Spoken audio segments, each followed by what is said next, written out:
Hi guys, welcome to How to Solutions YouTube channel. In today's video, I'm going to show you how you can download Zoom on PC. Before getting into this video, subscribe to our YouTube channel and click on the bell icon.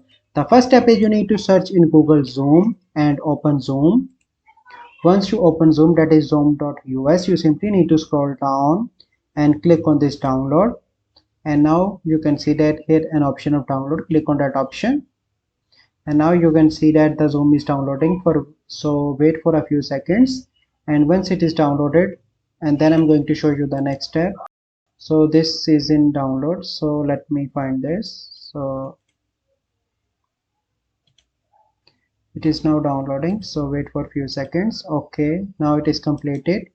Then you need to click on open, and now you can see that it is installing, and in few seconds it will be installed. Okay, and here you can see that, click on done.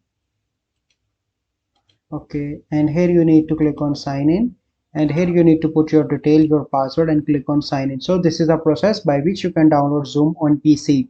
I hope you find this video helpful. If you find this video helpful, must like this video, subscribe to our YouTube channel for future videos. We'll see you in the next video. Thank you. Have a good day.